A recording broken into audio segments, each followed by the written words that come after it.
Let me bang. I do let you bang. Hey, let me bang you, man. I let you bang. I let you bang. Greetings, marriage and virgins. Go for Jesus. No forget Jesus, people. Hey, I'm not surprised, motherfuckers. Ladies and gentlemen, it is time once again for your favorite mixed martial arts podcast. Recording out of Los Angeles, California, it's MMA Roasted with Adam Hunter. Who the fuck is that guy?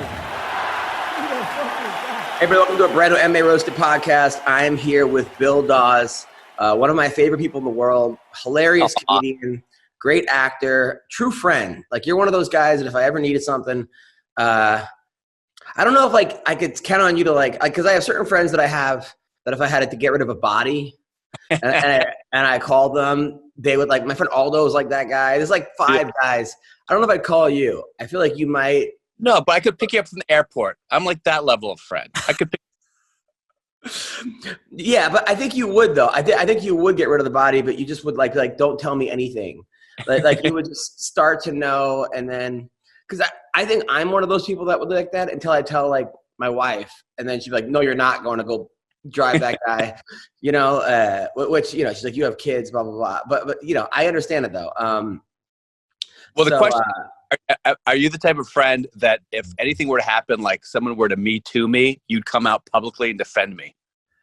Yes, yes, I would defend you.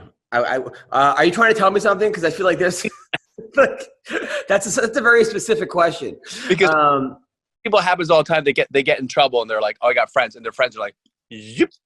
Yeah, of course. So we're here with the champ.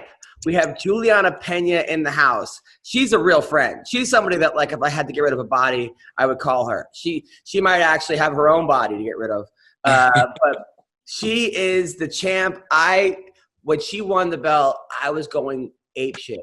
I watched it with Forrest Griffin. It was like that Rocky IV meet. Remember, when Paulie and that coach, and he was like, and then I jumped on Forrest. It's going to be on UFC Fight Pass on that show, that reaction show. I don't know the name of the show, but Anyway, I should know the name of the show that I was on. But I jumped on him. I started wrestling him. That's how happy I was. She's getting her nails done because she told me she has another podcast. She's a more important podcast to do. So I'm like the nail guy podcast. You're the pedicure podcast. Yeah, I'm the pedicure. I'm like the filler. But either way, how are you, Julianna? I'm great. How are you doing? Good. Congrats on going on Ellen yesterday. Yeah, it was a few days ago. Thank you. Yes, with Mario Lopez. Yeah, I was expecting Ellen, but I'll take Mario. He's awesome. I love Mario. He's a gigantic fight fan too, so it ended up working out. He looks like a lesbian too, so it's the same thing. But Mario Lopez. Hey. Mario Lopez at the gym is like a legit boxer and a legit tough guy. Oh, really? And he was he was ranked in the state as a wrestler. He legit. Wow. He's not. No. Yeah. Out of all those Hollywood guys that train, he's one of them that can actually kick your butt, for real. Yeah, I've heard stories about don't spar with Mario because he'll go light and then he'll just try to knock you out. I got warned by Freddie Roach actually. But forget about Mario Lopez. This is about you. This is the perfect time to Saved by the Bell joke. Just FYI. Anyway, go ahead. No Saved by the Bell. So Peña, the news broke today. You're gonna be coaching the Ultimate Fighter. Yes, sir. Yes, I am. You are looking at the new coach of season 30, the Ultimate Fighter. Wow. Now, what weights?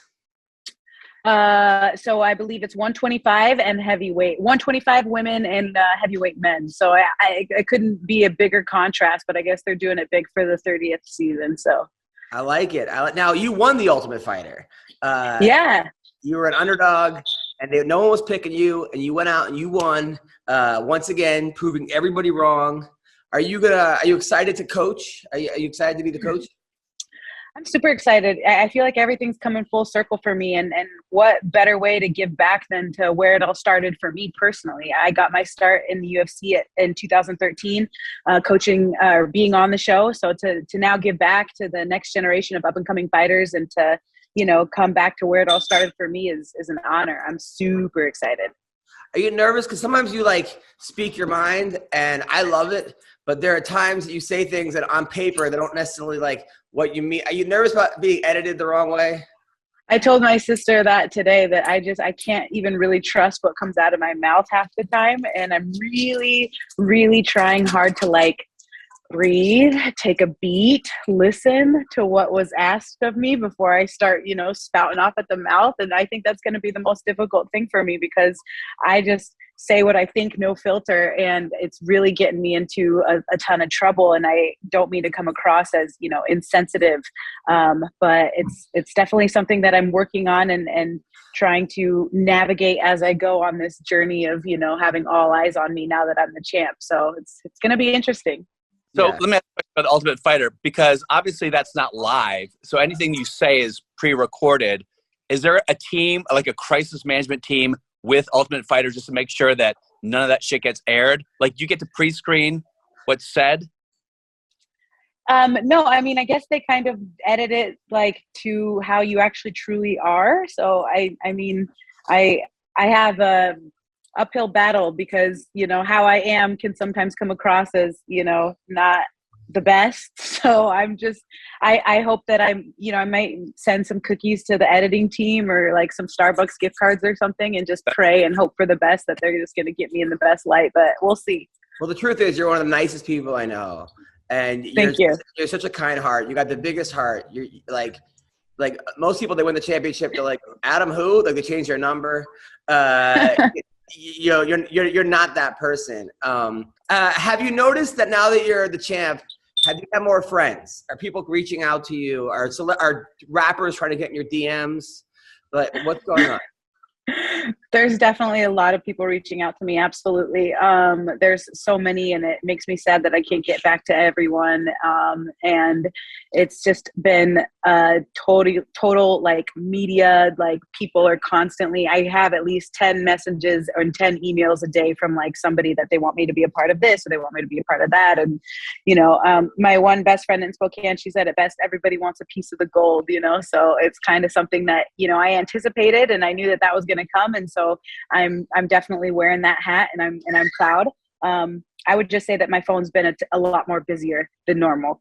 Any like celebrities like Halle Berry or the Jonas Brothers, or is anybody like that you're just like, holy shit, like Wiz Khalifa or someone? There had to be somebody reached out to you that you were like, oh my God, you were a little starstruck. At least one person. Yeah, I mean, Vince Vaughn called me. He congratulated me and was like, what's up? And so I was happy for that. But no, just running into the other people that you do at the UFC that are like big fans, like Johnny Knoxville, and Mark Wahlberg was there. And I saw, Mike Tyson again, and even Mario Lopez. So to see like the amount of fans that the UFC has, and to meet all these awesome celebrities, I think is probably the coolest part for me. Like, I didn't want to be too antsy with Mark Wahlberg, but like I was like gonna ask him for a photo, but I'm like, don't you do it. Don't you be that person that asks for a photo. But like literally he was talking to me, and I was like, oh my gosh, I'm talking to Mark Wahlberg right now. Are you kidding me? Somebody pitch me. He's talking to you. He's an actor. You're a doer. Yeah. Now, I was fighting with people on your Instagram, because before the fight, I said, you got this. And then like 100 people were like, yeah, right, blah, blah, blah, blah. And then after you won, I'm like, you were saying? I went back and just like checked all those people from my Twitter from 5 years ago. How did you deal with like all these people that like were doubting you? Like, how did you not get mad at that? Well, remember, like you said, when I was on The Ultimate Fighter, no one believed in me. They all doubted me. It's kind of been like the black cloud looming over my head since I started, and since I've been fighting all this time. Like, no one ever thinks that I'm going to win, and no one ever, thinks that I'm going to do good. And so it's kind of like something that I'm used to. I'm used to that underdog position, and I'm used to being in that do or die type of situation where you have to win or go home, so I'm used to it. I loved it. I think there's nothing better than to prove people wrong and give them a big I told you so, except I can't tell them I told you so, because I'm living in a culture where you can't say anything without offending anybody. So it's just like in my head I'm like, I told you so, but you don't want to be too vocal. But also, in fairness, Julianna, like we did a podcast before your fight, and everybody in the podcast, including me, was like, "Oh, I'm putting money on Nunes."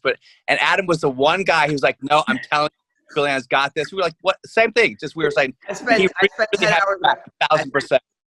But that being said, in fairness, like, can you blame the populace for believing that? Because the fact that you gave birth, the fact that you start, even like your MMA career, you started later. It's not like you were Ronda Rousey doing judo at age 9. So it doesn't make sense on paper that you would be the champion. Do you know what I'm saying?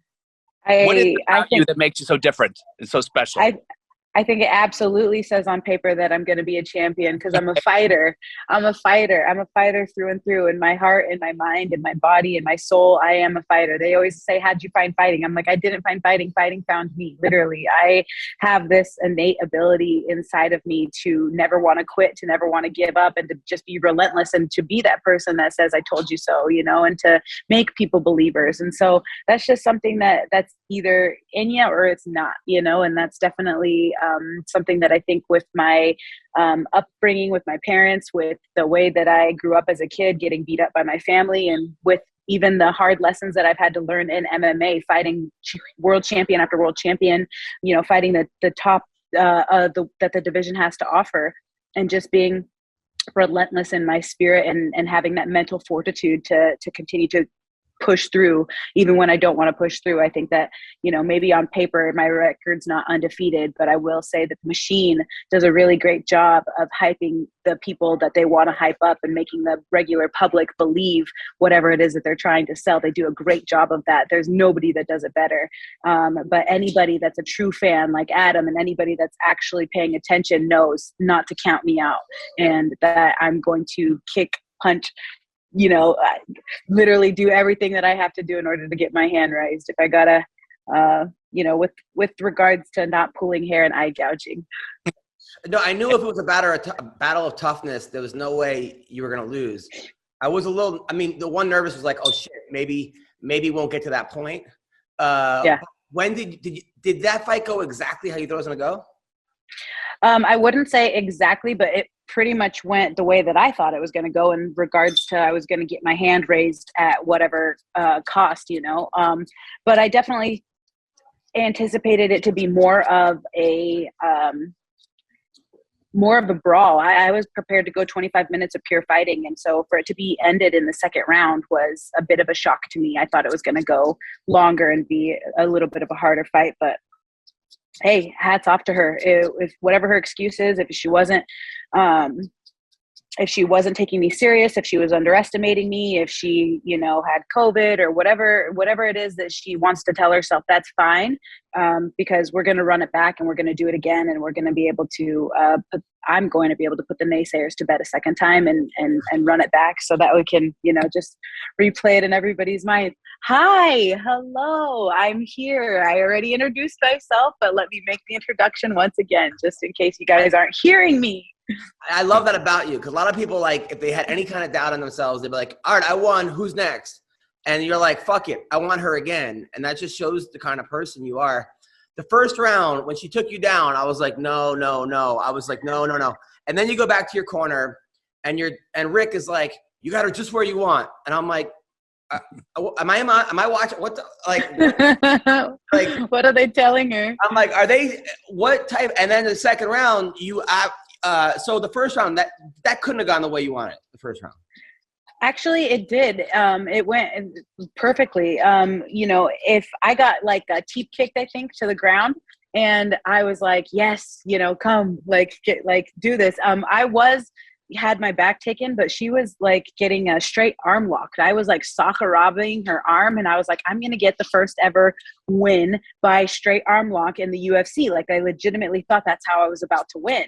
And then it went from straight arm lock to I reattacked for the Kimura, and then the round ended. And so honestly, I went back to my corner like, perfect. This is exactly the way that I wanted it to go. So it really did go the way that I had anticipated. And it was easier to get the takedown than I thought, because I didn't have to try hard for it. I was like, she took me down. So I was like, perfect. Now, this is a girl that knocked out Cyborg. She knocked out Ronda Rousey in 48 seconds. She obliterated Miesha Tate. she knocked down. I think she probably knocked. I mean, she fucked up Holly Holm. Let's say I got to watch that fight again. She knocked her out. Yep. At what point do you take her punch and go, man, she doesn't punch as hard as I thought, or like at what point where you're like, I could take this girl's punch? The entire time, and it started before the fight. You know, I kind of like fight myself before I'm back there, like punch myself in the chin and like make sure that like I'm literally look like a crazy person just socking myself in the face right before I go out there. So, you know, I have been doing this long enough, and I have been raised in such a tough environment with my brother whomping on me with sock bombs and just literally beating the snot out of me, that like I'm pretty confident that if a girl and another girl and I weigh the same amount, you know, that I'm confident to get in there with anybody that they put in front of me. So you were never it doesn't matter. You never kind of rocked at all? You never saw any stars coming up or nothing? No. Julianna, when did you notice that she broke, or when did she get? Because she kind of gave up, which is a weird thing that I haven't really seen at that level of fighting, that someone just kind of like, you won, I give up. She almost like submitted to you before you even got the choke in. When did you notice that she broke? Was it like in the beginning of that round, or what? It was when I had that straight arm lock. I could feel her like pissing in her pants. She was like, oh crap. Like she was in really big trouble with that straight arm lock.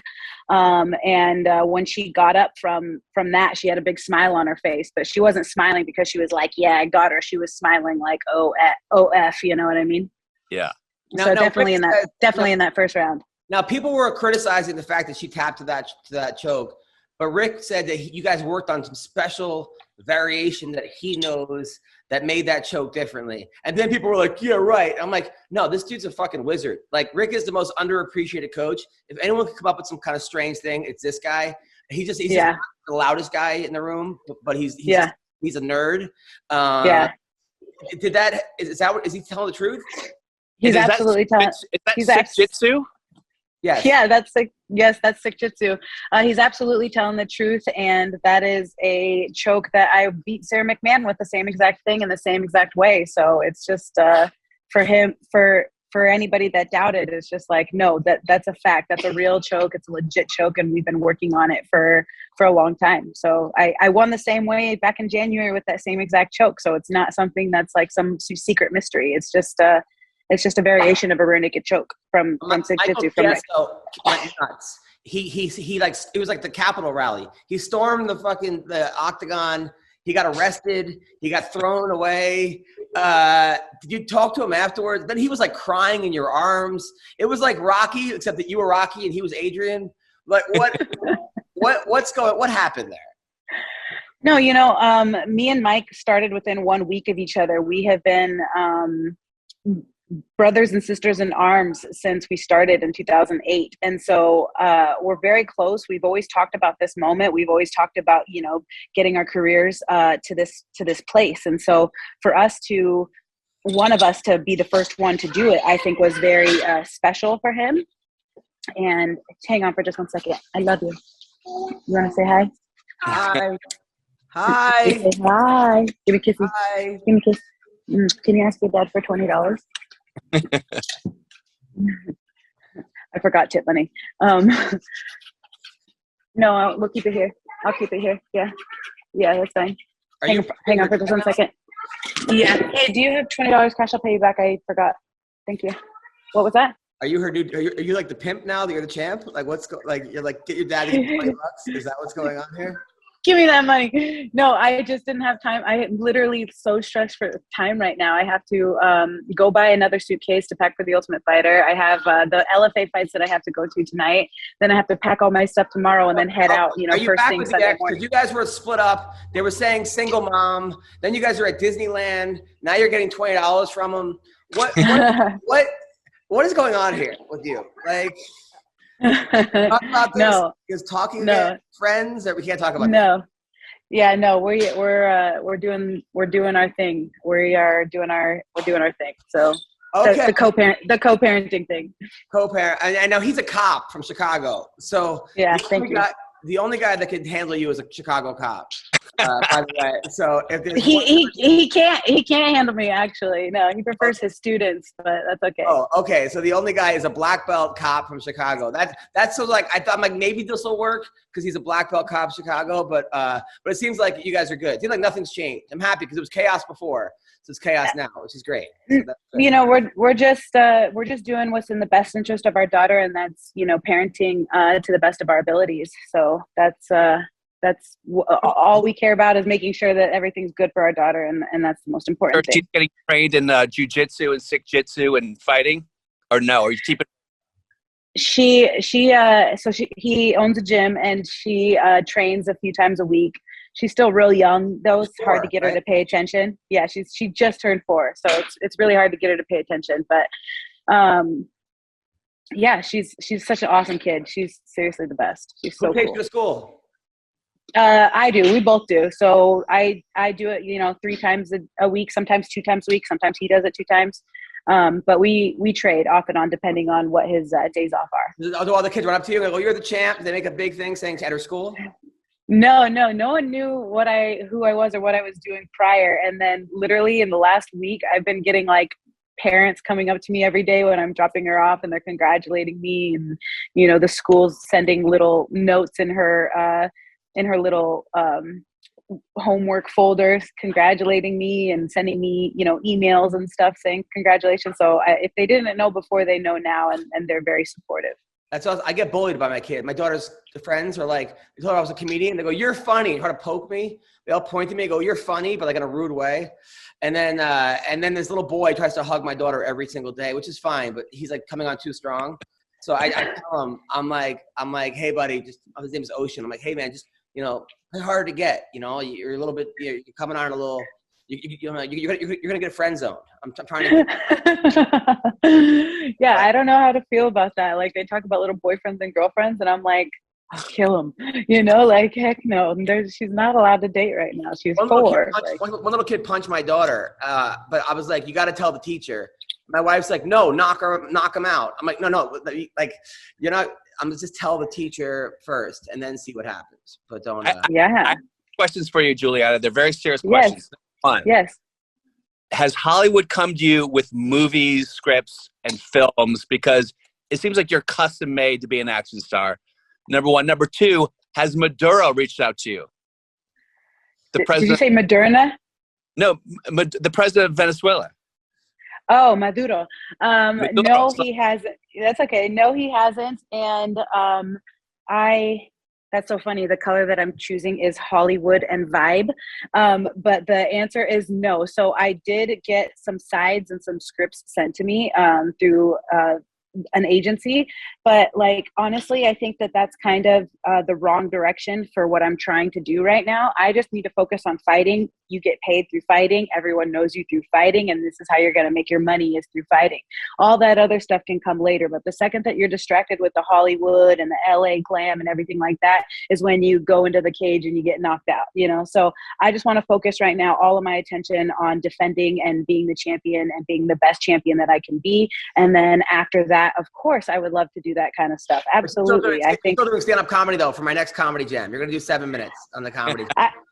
I told you that I would. I really need help with that. But I was talking the other day and I started like thinking about what I was saying. And I was like, actually, that was really funny. And I was like, I think I should write that down. And I'm like, I think this is how they write jokes. I'm getting it. I'm doing it. You're going to be great. We're going to make sure that you come out like guns a-blazing. It's going to be hilarious. What was with that 7 out of 10 rating you guys gave me on freaking Fight Pass the other day? Who? Yeah. Was that you? No. Was that you, Bill? 7 out of 10 for what? Yeah, they gave me they gave me like a pre-performance number of what they think I'm gonna, you know, do on the show, and I got a 7 out of 10. That's ridiculous. Come on. No, 10 out of 10.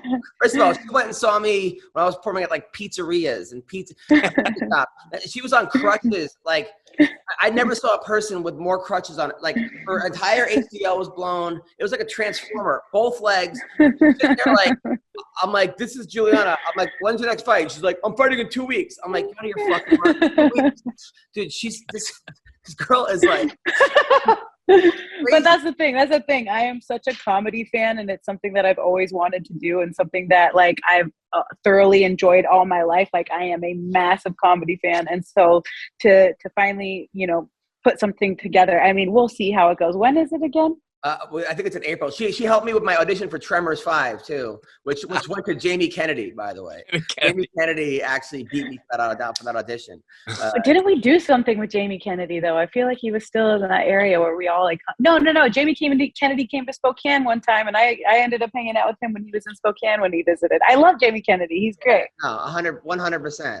But I think that Julianna looks like a hotter version of the girl from all the Marvel things. The one that's dating Cory Booker. What's her name? Rosario Dawson. Yeah, Rosario Dawson. She kind of looks like her a little bit. I could see her. Except, way hotter. Well, yeah, way hotter. Of course. Now, no. She's awesome. I love Rosario Dawson.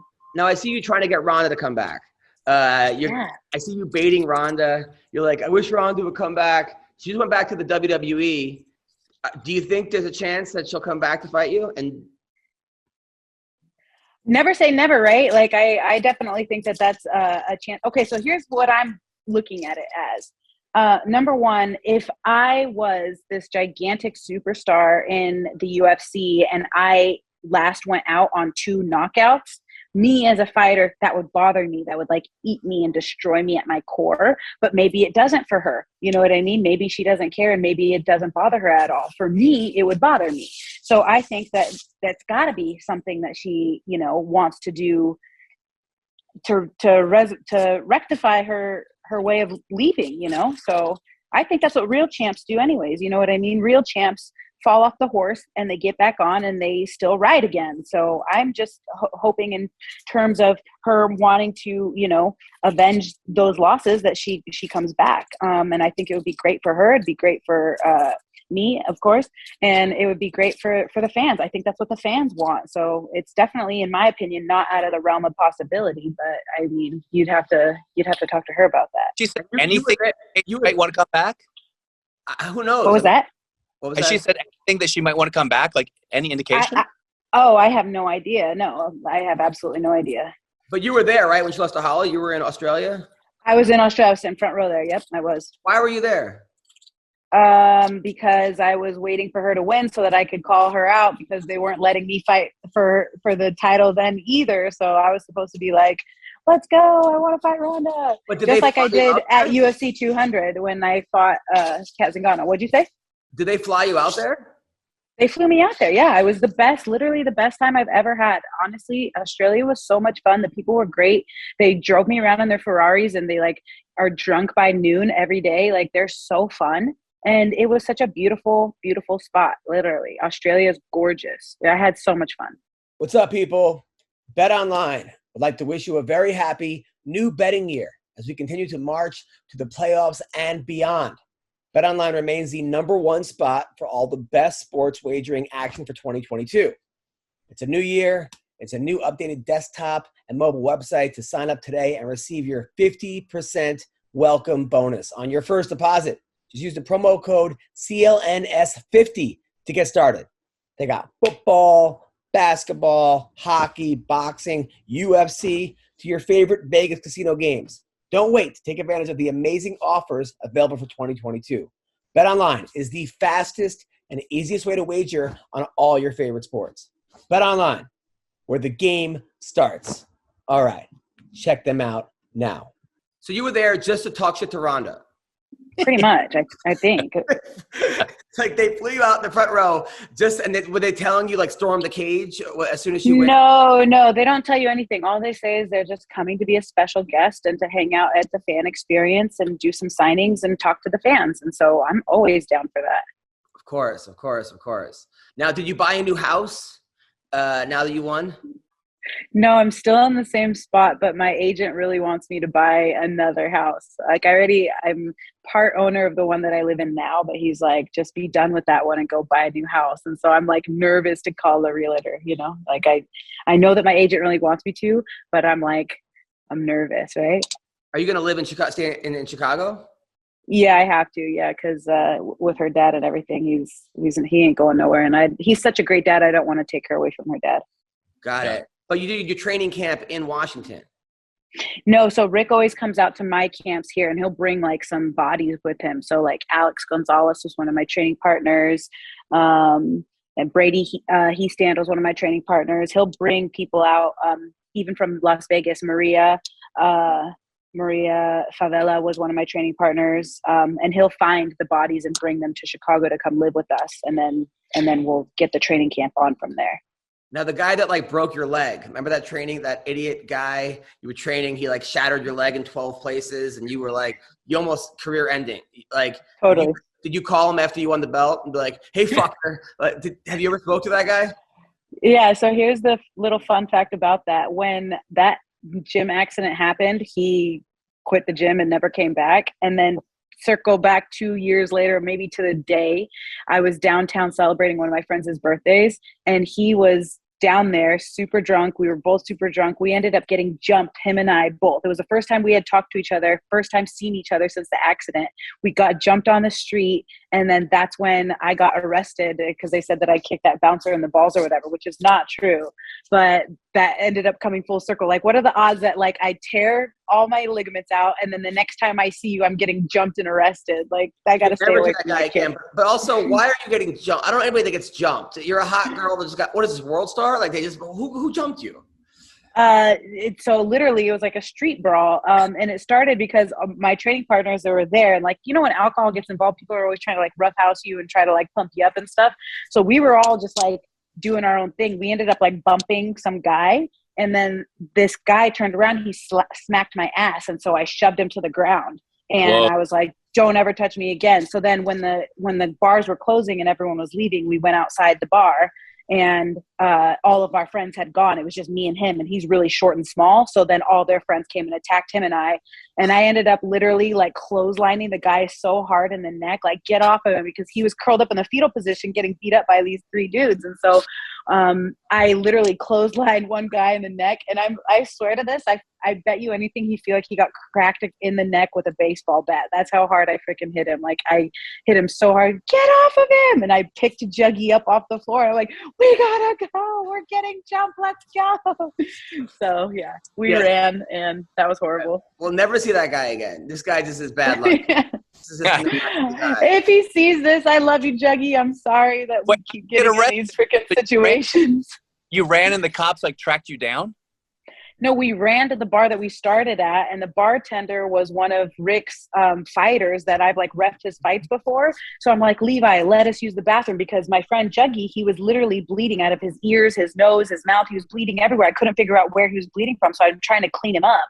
And so Levi was like, go for it, use the restroom. So we went to go get into the back of the bar to use the restroom, but the bouncer was my boxing coach's at the time arch nemesis. Like, they're rivals, they're heavyweights. And so he knew exactly who I was, and he was like, you can use the bathroom, he can't. And he was not letting Juggy in the bathroom with me. And so we were sitting there arguing, and he was like, okay, fine, you guys are both out. And so he tried to kick us both out, but like, we were like, we just need the restroom, Levi said we could use it. Levi's like, I'm not trying to lose my job, Julie, I'm sorry, you guys gotta go. And so the bouncer like picked me up and like threw me off the ledge and threw me out of the bar, and I got back up and I like teep kicked him, but he was like on a step, so like, he's tall, he's a heavyweight, and I went to the belly, but I guess I got him, you know, in the junk or whatever, and he's like, we're calling the cops. And I was like, call the cops. I literally took like 3 steps, and I was like, whoop, whoop, and I was arrested. Oh my God.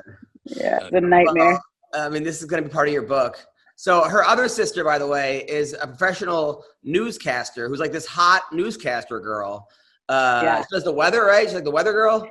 She used to, and then she was the Xbox Live girl for Microsoft. She lives over in Seattle, and now she's kind of like more behind the scenes. She was just telling me today, she was like, I'm so glad I'm now behind the camera. Like, she had to do a screen test, and she was like sitting there in front of all these, you know, dudes gawking at her or whatever, and she was just like, man, I'm so glad I'm not behind the camera anymore or in front of the camera anymore. So was she the hotter sister of you two, or are you the hotter sister? Or She's way hotter than me, dude. Yeah. I mean, she's like the white version, and I'm like the, you know, caramel queen version. But she's gorgeous. Yeah. Both of my sisters are very beautiful. So you were like the 3 hot chicks from Washington, basically. Well, Grace is lighter skinned than us. You know, it's weird. All of my family in Venezuela, they got light skin, blonde hair, blue eyes. And then there's the rest of us that are like brown hair, brown skin, brown eyes.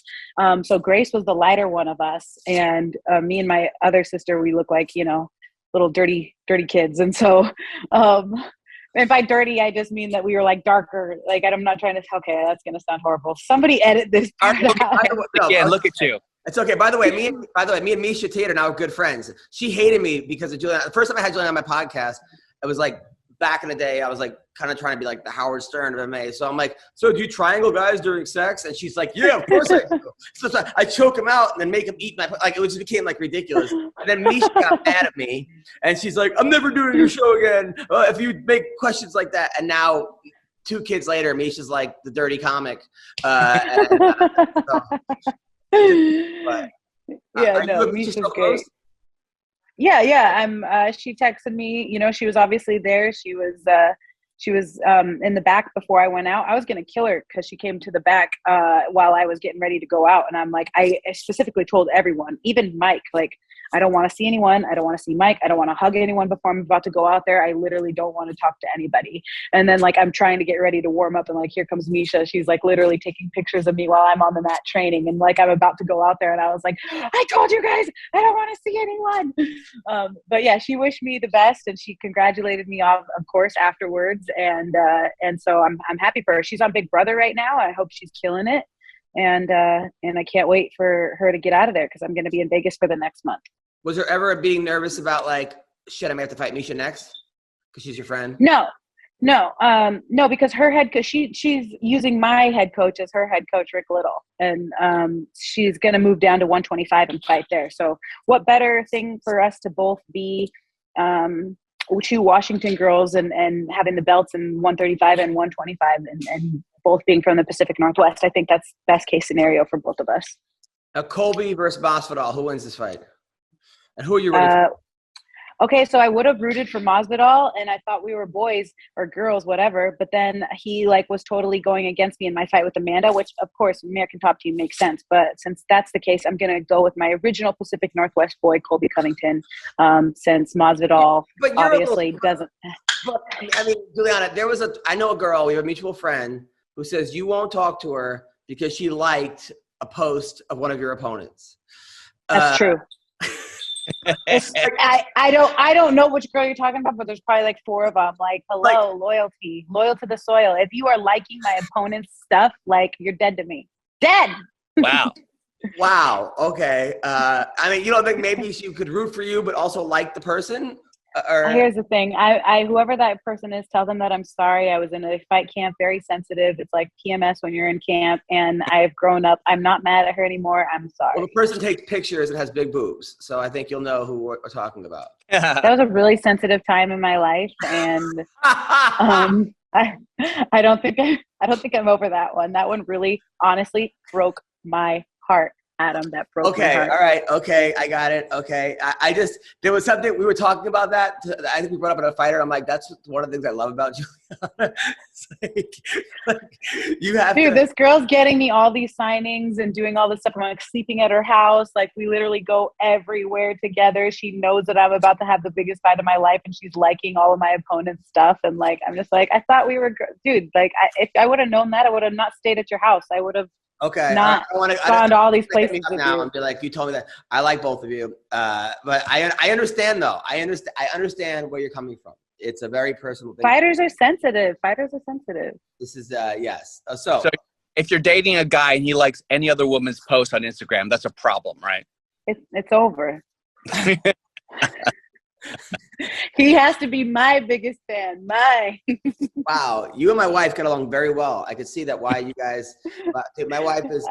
She's. I love Brie. Tell her hi, by the way. I will. She loves you too. She has this new makeup line from the girl from Cobra Kai, and she wanted to talk to you about it. And like, so yeah. I love Cobra Kai. I love makeup. For Peyton List, the girl who's the bad girl in Cobra Kai. So great. By the way, I have another question for Julianna. So for your rematch with Amanda, Amanda was nothing but respectful after the fight in terms of her loss. I felt like. Is there animosity? Do you feel like you want to create animosity? The show will try to develop it. Is it all going to be real, or have you guys talked about this pre Ultimate Fighter, what you're going to do? So we did split screen ESPN, and that's going to air tonight. And I honestly have no animosity towards Amanda. It's all business for me, and this isn't something that I have to build something up in my head and hate the girl in order to get the job done. That's absolutely not what it's about for me. And I think that it doesn't have to go like that on the show. And I have said this too.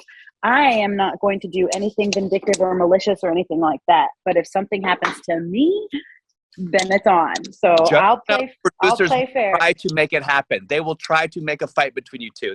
They're evil geniuses of people. Be careful. But she's right now. She left her gym. What did you weird? Do? What did you say to the gym? What happened? I just said that it's that's not saying something mean. It's true.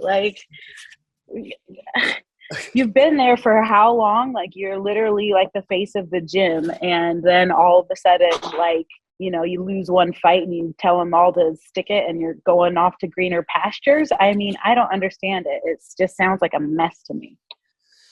That was and great. Can I say that I wouldn't wish that on anyone? All right. I wouldn't wish that kind of stress and gyms and coaches and everything like that on anyone. Now, what happened with Kayla Harrison? Was she just her sticking up for her friend?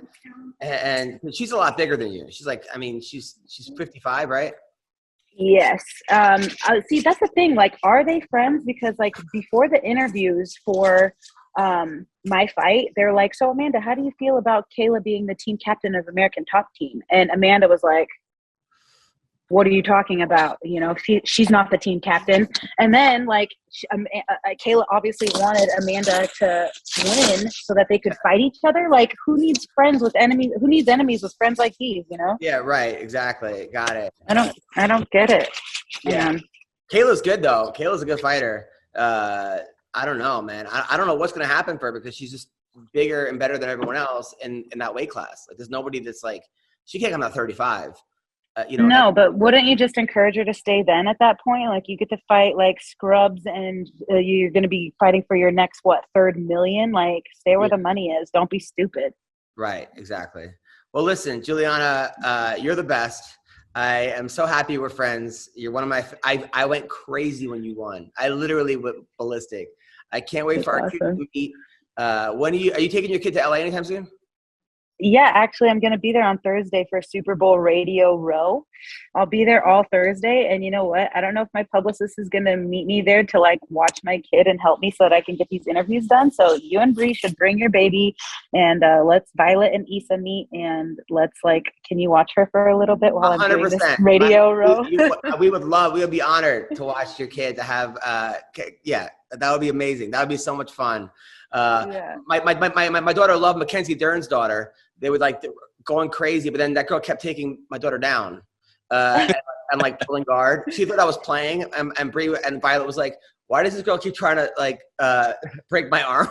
Literally, they spent the entire UFC 270 together, sharing popcorn. They hung out the entire time. Mackenzie Dern's daughter and Issa. So that was there. She's so cute. Her daughter's so cute too.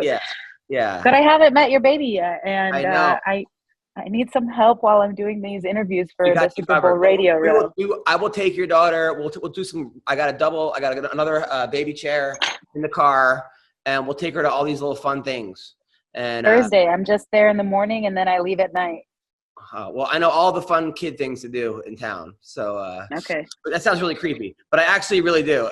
So listen, Julianna. Next Thursday, I'm serious. Next Thursday. 1,000%. 1,000%. Okay. Bree. Okay. Oh, she's on the phone. Anyway, so take care. Have fun. Okay. The guy who's fighting tonight in the PFL is also on this podcast, by the way. Oh, nice. He's coming on next. The headliner, the dude that trains over at Greg Jackson's. So. I don't know who that is. I only watch the UFC. Don't you also work Combate, right?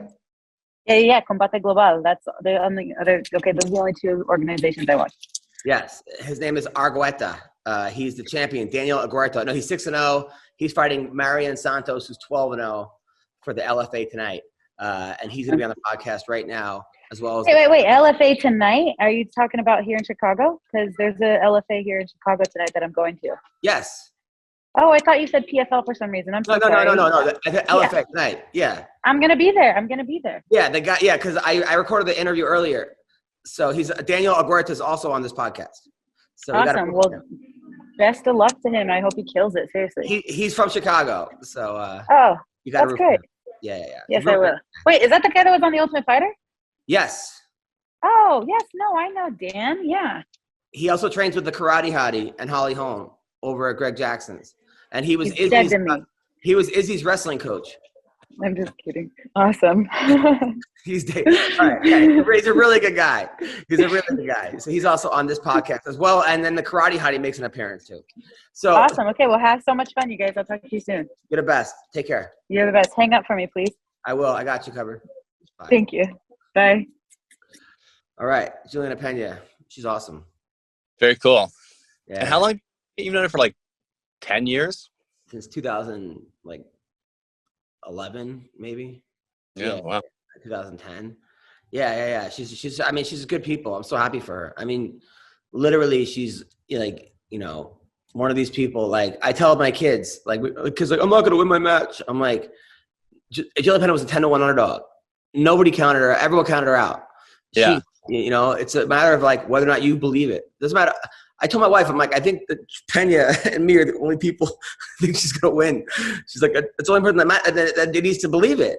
Yeah. Everybody else's opinion. That's the problem with social media is that people they think that because everyone thinks something, that's the way it is. And it's not necessarily the truth. Yeah, for sure. All that matters is what you think when it comes to your performance. I mean, you should write that. I mean, that's a screenplay that's going to happen. You know what I mean? At some point. Yeah. Because it's probably one of the biggest upsets in the history of, combat sports for sure. I think she wins the rematch too, for real.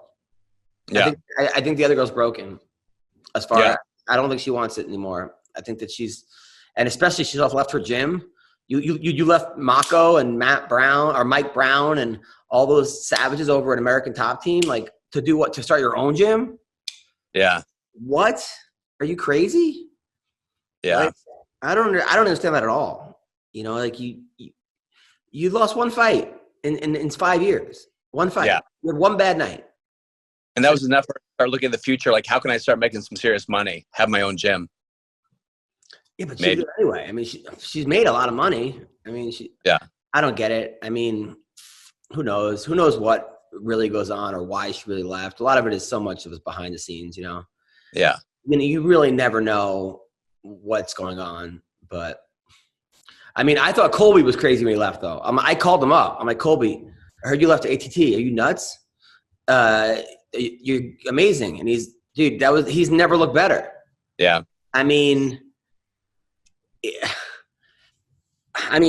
he's looked a lot better. I mean, he just happens to be against Usman, who might be the greatest of all time at 170.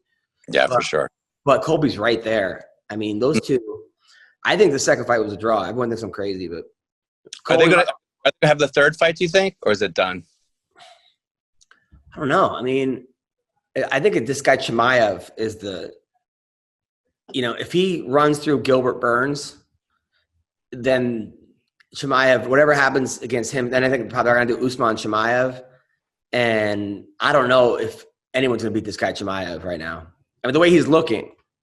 Yeah. But we've seen this before too. We've seen that, the guy, Paulo Costa, remember everyone was like how good he looked, and then hype train derailed. People thought Cody No Love was never going to get beat. Yeah. And then not for a while. I mean, there's Ngannou in the beginning was just fucking, and all of a sudden he ran into Stipe. So you never know. It's hard sometimes, when a guy looks so dominant and you don't see any weaknesses, and then all of a sudden you get to a fight, you see a lot of weaknesses. You're just that was a menace, Yeah, but Nunez lost along the way. She lost to Kat Zingano. She lost. I'm talking about when a guy's undefeated. Or a girl's undefeated.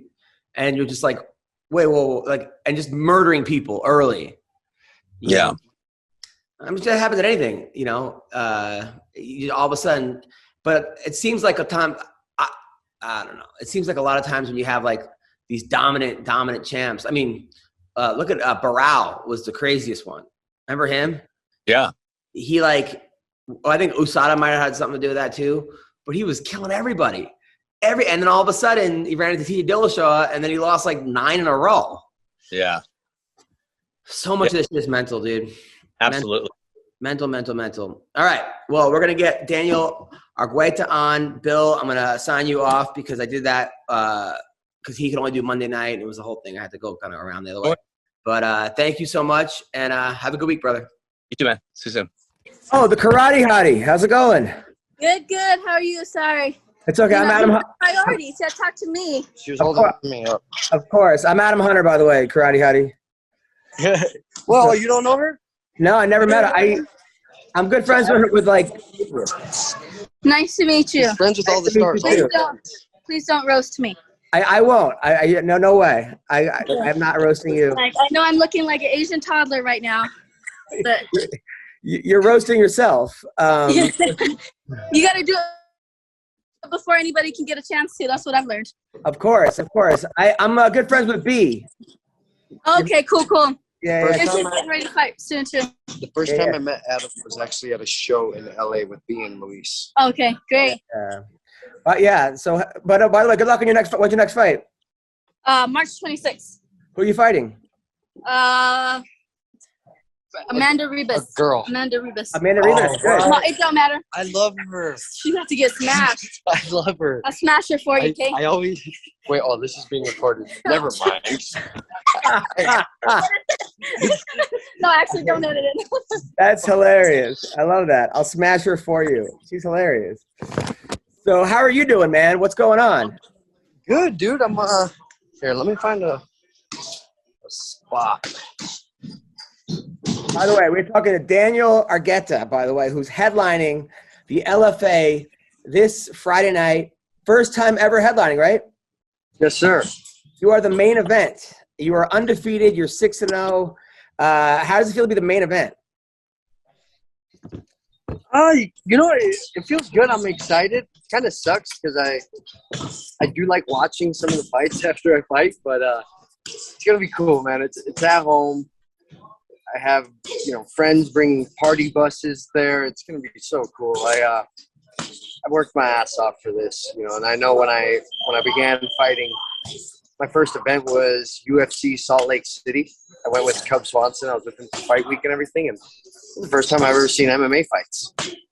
And I was like kind of starstruck, but then he just let me know, like, hey, we're gonna show it all to you because when it's your turn, you won't be shocked by anything. Is there a lot of pressure though? Because I know people are like gonna hit you up for tickets, and they want free tickets, and they want like. Fuck no, my friends, they're not stupid. You know how I thought how usually people like doing the tickets on hand so they know what they're getting out of it and everything. I let everything happen online. I was like, I'm not doing this for ticket sales. If you want to support me, support me. If you don't, okay, whatever. And, I really, this time I was kind of cool. My group of friends bought all the VIP tables just about. Good. About like, I think 6 or 7 VIP tables. So like the fact that they did that, I was like, I'm not even cool. I'm not worried about the general admission tickets because the way I look at it, if someone just buying a general admission ticket, they're probably not super close friends with me, and those motherfuckers wouldn't mind me listening. All right, you're taking it personal. Hell yeah. Now, you're fighting a guy named Santos. His last name is Santos. Yes. Also 13-0. Well, no. What do we know about Come this? on, dude. That was fucked up. Fucked up. What do we know about this? Sorry. Sorry. He comes from a smaller gym in Brazil, trains with a lot of female UFC fighters out there at their camp. He's got a good skill set. He's patient. He's young. He's only 21. But I know some stuff about him that, it's going to break him. Is there any place you can go to where there are not going to be someone hitting the bag behind you? Because people are going to get every other word. Michelle, go work out somewhere else. No. I'm telling you to go. Let Michelle work out wherever the fuck she wants. She's fighting Amanda Ribas. She's got a big fight coming up. Hey, do I get extra if I get naked really quick? Of course. Yeah. Well, if you get Michelle naked, I'll give you the entire house. Don't say that. So, her husband will whoop my ass. Don't say that. I thought she was divorced. Wait, she's still married? Yeah, she's still married. Oh, which one? Oh, Holly Holm got divorced, right? Which is the one that got divorced? Yes, Holly. Holly got divorced. Holly. It was I'm pretty sure that was a rough one. So you're naked now in the sauna. This is great. I'm naked now. This is what everybody wants to see right now. Now, great. Now, what weight is this fight at? 135. And what do you weigh now? More than that.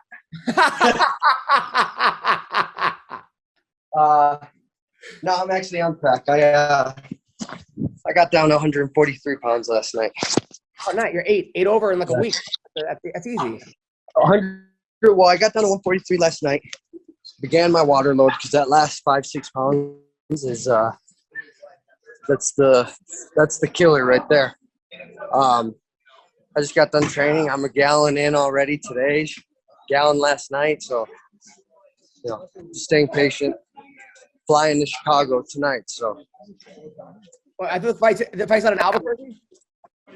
No. I get to fight at home. That's how I sold that thing out. Oh, that's sweet of you. You think I can sell out Albuquerque? Well, I figure home is Albuquerque for you right now. Got it. And that makes sense. Chicago, got it. LFA. Misha, can I get in your office? I'm with that. I'm doing a show with Adam the comedian.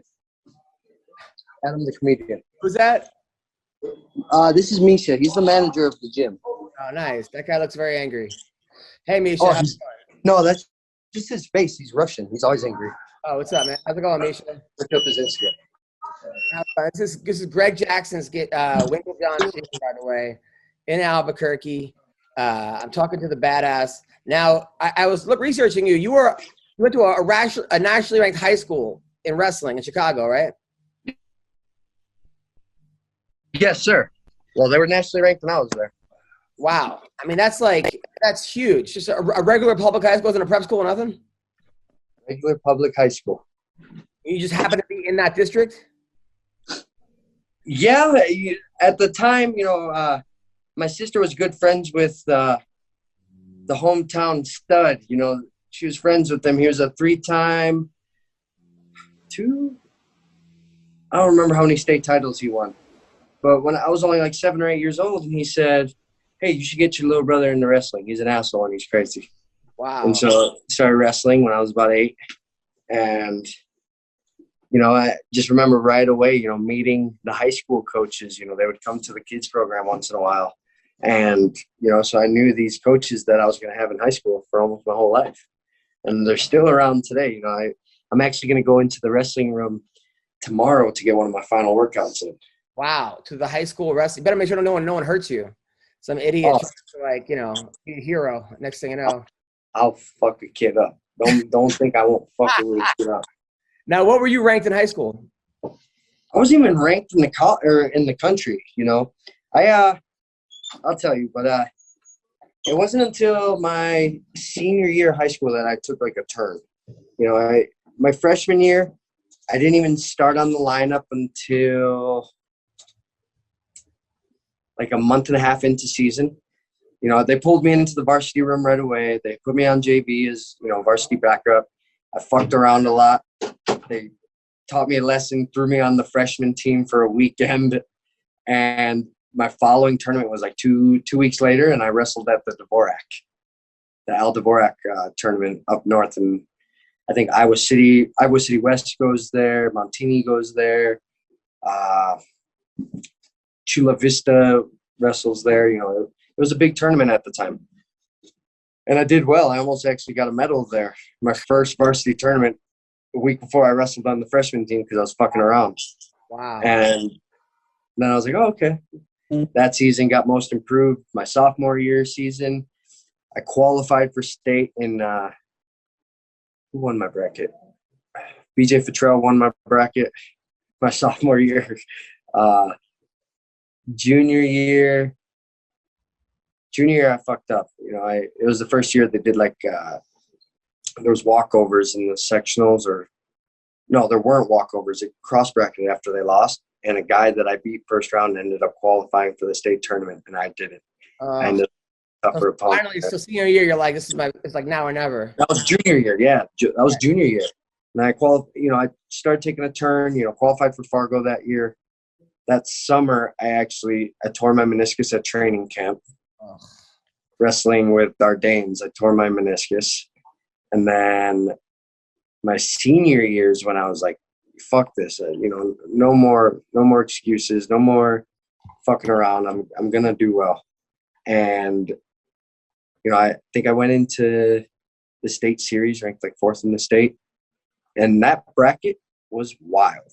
I don't know what the numbers are, but if you look at that bracket, the amount of Division I All-Americans is crazy. You didn't place the state? Huh? You didn't place? Yeah, I made it to the semifinals. I was having a good tournament, and I lost to Lucas Smith. He wrestled at Central Michigan. I lost to Lucas Smith. He was a returning 2-time state champ.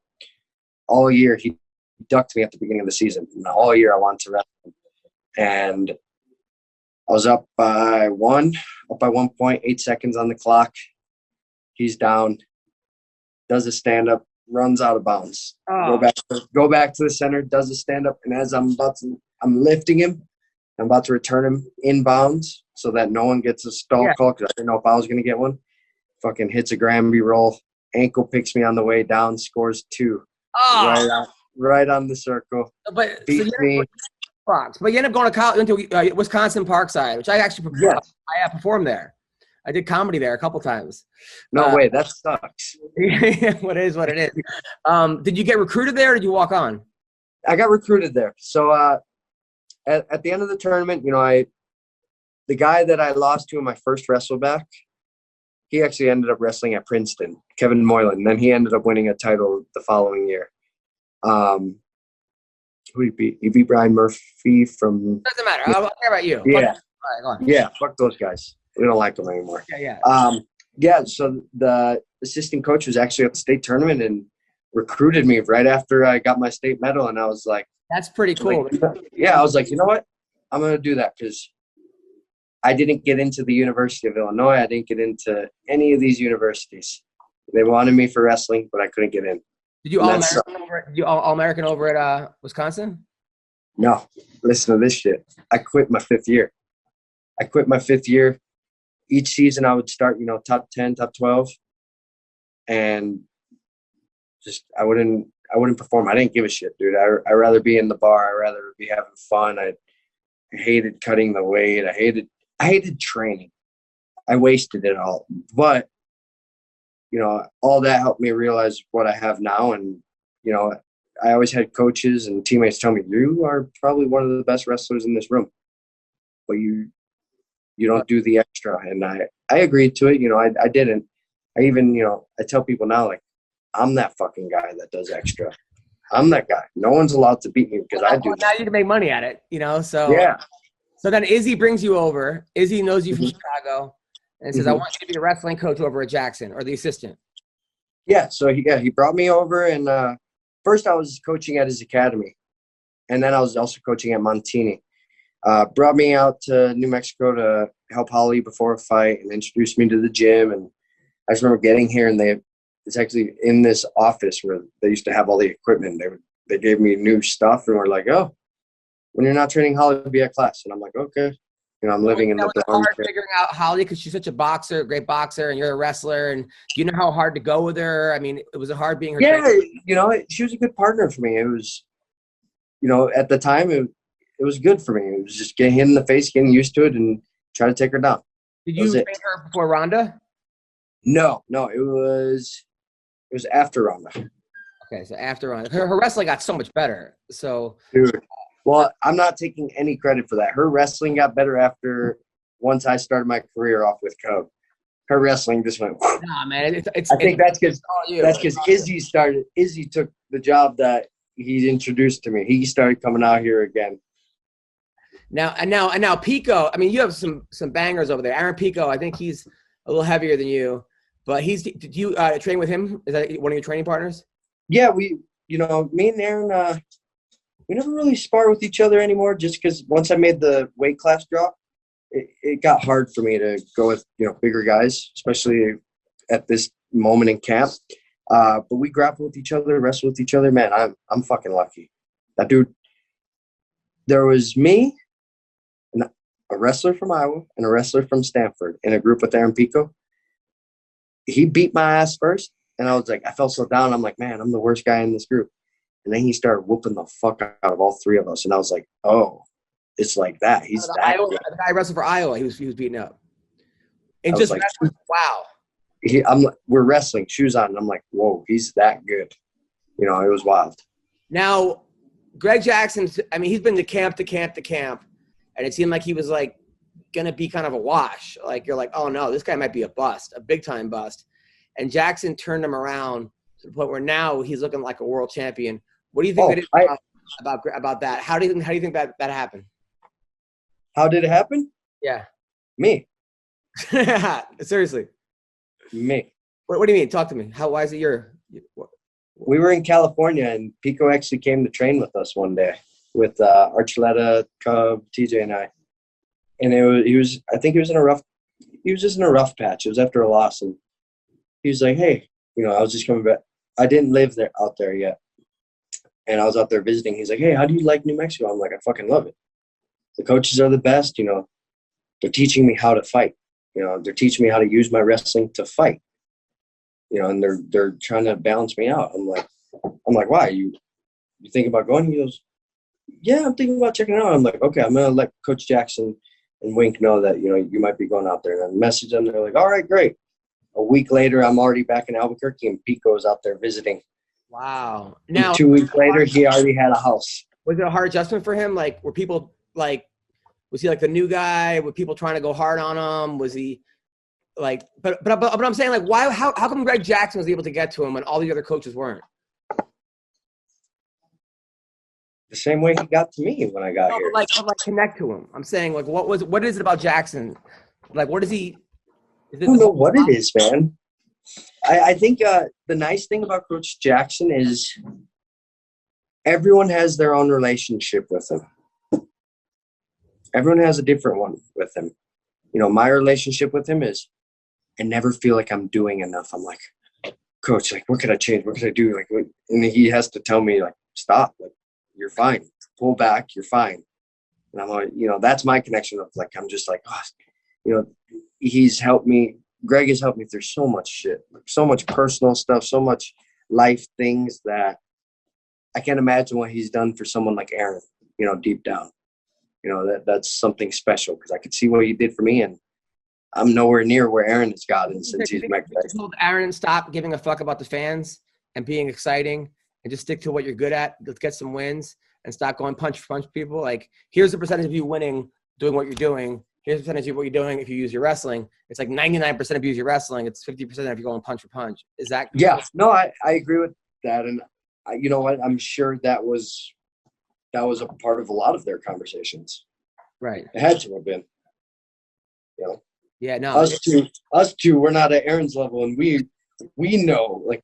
Yeah. Well, I don't know, man. I don't know if people haven't watched your fights. I've watched all your fights.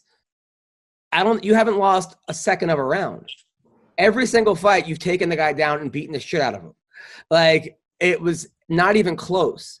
It was, even in Combate, which I watched a couple of your Combate fights, I didn't even know which one you were because since speaking Spanish, and a couple you look similar to the other guy, and I'm like, oh, I know exactly who he is based on the fact that you won the fight. So yeah, man. I mean, have you lost a second of a fight yet? Yes, I absolutely lost the third round of my Ultimate Fighter fight. Okay, so what happened there?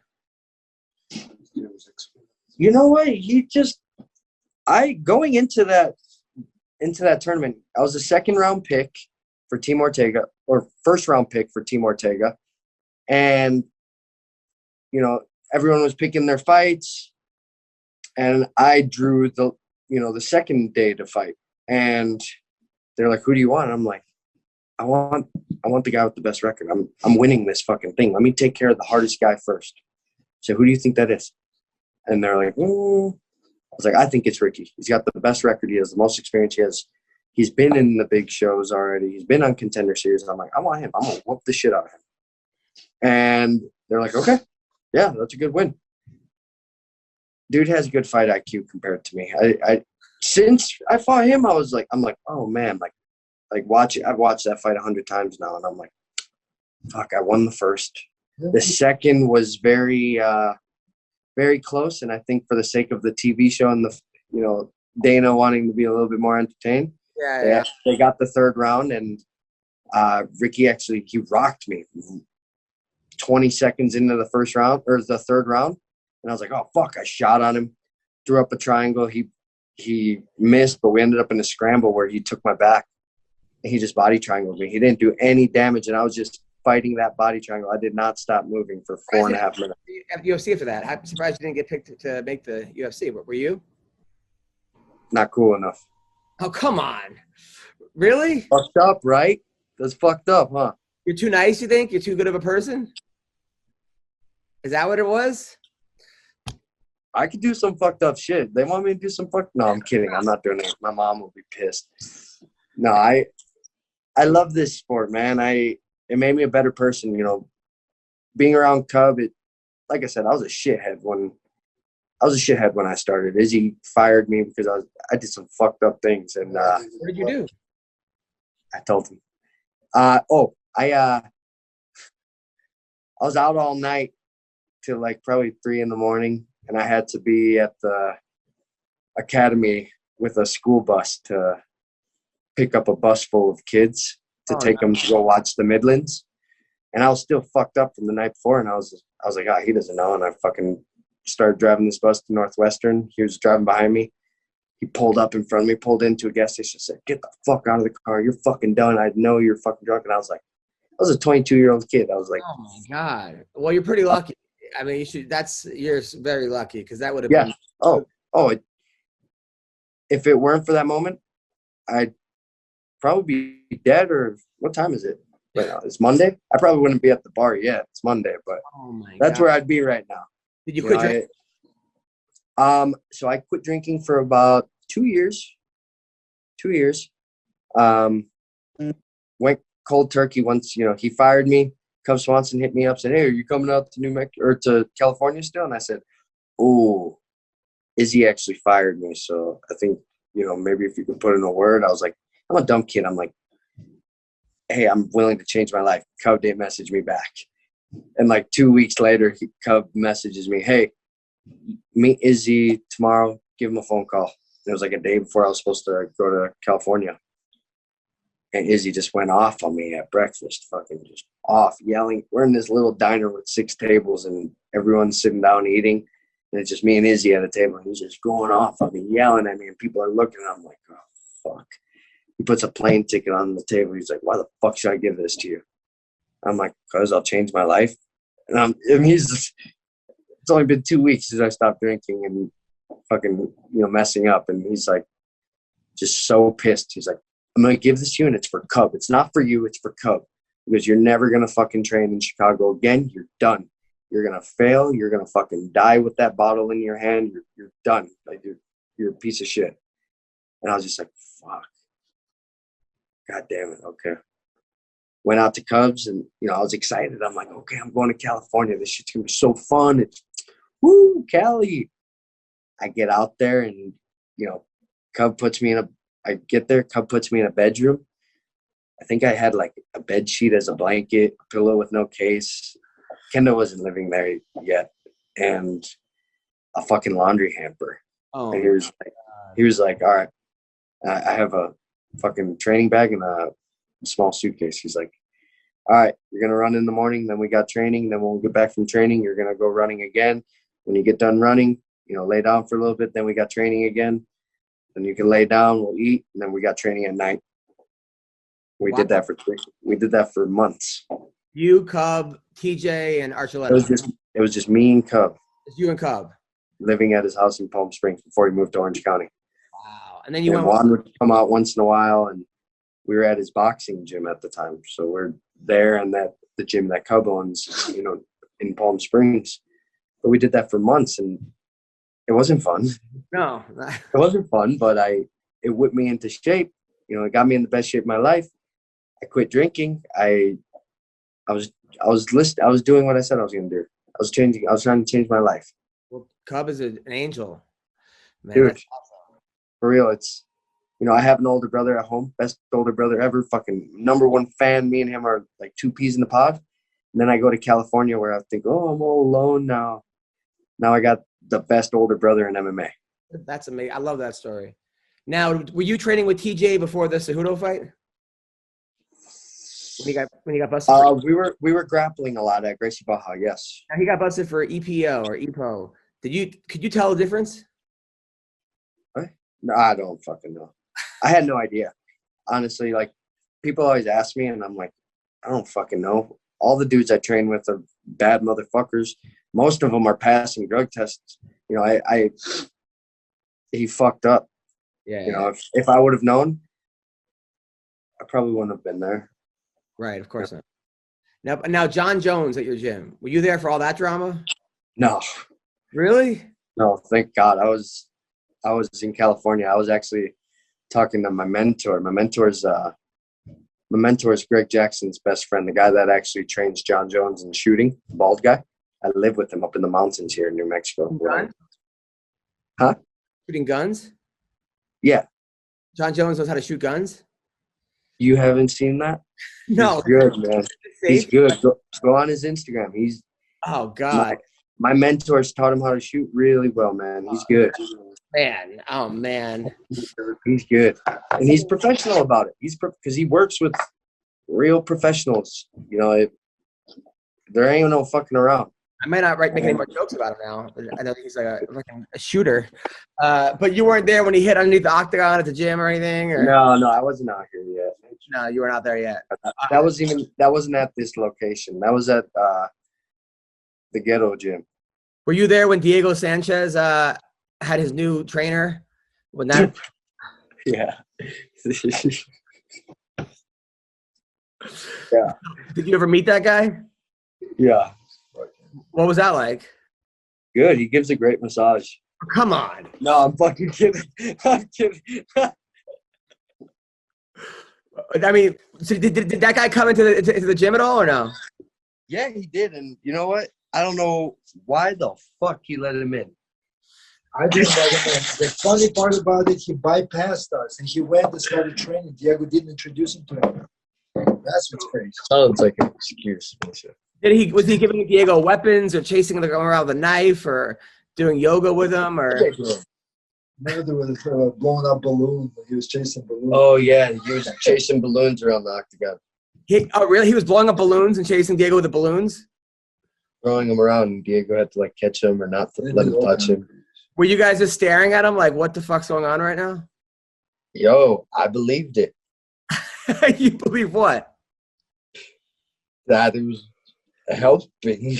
Come on, a guy. He has balloons and he's chasing Diego. and nobody's saying anything about this. You never wanted to go to clown school? I did want to go to clown school, yes, but I would just. That's crazy. I mean, I can't believe that you guys will allow that to happen.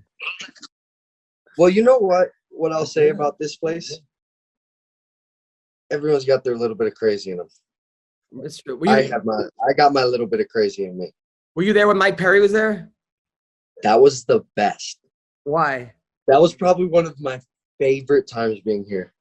Well, why is that? So I like Cowboy. Me and Cowboy, we get along. Cowboy's ranch is actually 15 minutes away from my house. I haven't been there in a while. Actually, I gave his son Danger my pet tortoise when I moved. Oh, nice. So my tortoise lives at the ranch now. I like him. We have a good relationship, but I couldn't leave the gym. All my training partners are here, and Cowboy left because Perry and whatnot. And Perry, he hits me up one night. Hey, what are you doing tonight? I'm like, I'm going to go to this bar and I'm going to have a glass of wine with my girlfriend. At this time I was was having glasses of wine. Once I realized, I can drink now. I'm okay. I'm okay. Right. And so I'm there. I'm having a glass of wine, and Perry's texting me. Hey, man, where are you? I'm like, I'm sitting here. I turn around, and he's sitting in the booth behind me at this loud bar. And he's like, all right. Sits down at the bench in front of the table in front of where I'm sitting. And some chubbier dude sits down next to him and just staring at him, fucking sweating and shit, just staring at Perry. Mike's like, hey, what's your deal? And this kid's like, you're Mike Perry. And he's like, yeah, so? He's like, whoa, can I get a picture? He's like, can I have a picture with you? And Mike's like, get the fuck out of here. Get away from me. Fucking sitting on the bench like this, kicking this dude out the bench. Kicking him. Kicks him off the bench. And, dude, let me tell you, my girlfriend, I always joke around. She's like, I call her the princess of Albuquerque. You know, her father was a politician here. Her father wrestled at the university. He was a pro kickboxer. You know, and she's very smart. She was a scientist here. Now she's in dental school in California. Smart girl, super, respectable. And I didn't tell her who was meeting us out. She didn't know who the fuck that was. And so after that, she would just, whenever we would go get a glass of wine, I'd be like, oh, do you want me to text my friend? She goes, oh, yeah, so you can bring Tattoo Face. She's never seen a Floridian. She's never seen a Floridian before. So, Mike does all that. And my girl's like, what the fuck, Dan? I'm like, ooh, I didn't know he was crazy like that. She goes, he has a tattoo on his face. What do you mean? I didn't think twice about it, dude. He just started kicking a fan away from him. I mean, dude, just the dude was trying to slide into a seat with him, and Mike's on his back. And I don't even think he was drinking. And he's on his back, kicking this dude. He's like, "Get away from me!" Yelling, and everyone's looking at him, and I'm like, "Oh, man." The worst part about all that is that my girlfriend and I got a gym membership at like a fitness club here. Yeah. And this fucking dude that was working the front desk was always looking at me here. Like, yeah, I'm a happy dude. Yeah. I walk in. Hey, how's it going? How's your day? Cool. Have a good day, boys. And I'd always say this to this dude. And then my girlfriend goes, telling her, I'm like, why is that dude such a dick? Yeah. He goes, you don't remember him? And that was the guy that. And I'm like, oh. And after like a month, I'm like, you know what? I'm gonna give it some time. Maybe he won't be a dick to me like in a week. Still was a dick. And one day I just went up to him. I'm like, hey man, you look really familiar. And I asked my girlfriend who you were. And she told me that you were the guy that Mike Perry was kicking at the bar. Right. And he goes, yeah, I remember you. And I'm like, dude, that was the first time I ever hung out. It wasn't your fault. Come on. First of all, With Mike Perry, I am so sorry. Trust me, I never hung out with him outside of the gym after that. Now, how did Mike Perry and John Jones get along? Were they friends? I think I'm kind of the lone wolf, man. There's always, whatever gym you go to, there's little cliques and shit. You'll never see me, it's kind of fucked up. You'll never really see me outside of the gym with a group of the fighters because, like I said, we all got a little bit of crazy. I know that if I hang out with one of these, I'm like the comedy lone wolf. I don't have cliques. I stick to myself. Yeah. If I go out with all these dudes, we're getting in trouble. Yeah. I'm gonna be up to no good. Like I know nothing good's coming out of that. Yeah. So I stick to my training. I hang out with my mentor who lives up at the house. So I don't really know. My last question. How their relationship was. My last question is: you had a wet dream the other night. What was this wet dream you had? I just heard my wet dream. Yeah. Oh fuck! We're like yeah, dude. It was the best. I know. Here, wait. Can you see me? Hear me? Yeah. I got you.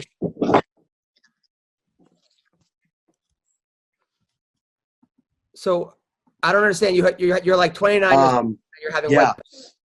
how is it? Hello? Fuck, I think I'm actually losing you right now. Hello? Oh man. All right. Yo. Yes. Okay, so we're in the house and everyone's like, oh, like, how do you jerk off? There's cameras everywhere. Right. And they're all talking, and bearded Andre goes, yeah, man, I was in the shower, and I'm like, just showering, and I look in the mirror, and I see the camera pointing at the mirror, pointing at the shower. And I'm like, I'm dying. I'm like, what the fuck are you guys jerking off? You know, there is something watching us at all times here. Right. And they're like, oh, fuck it.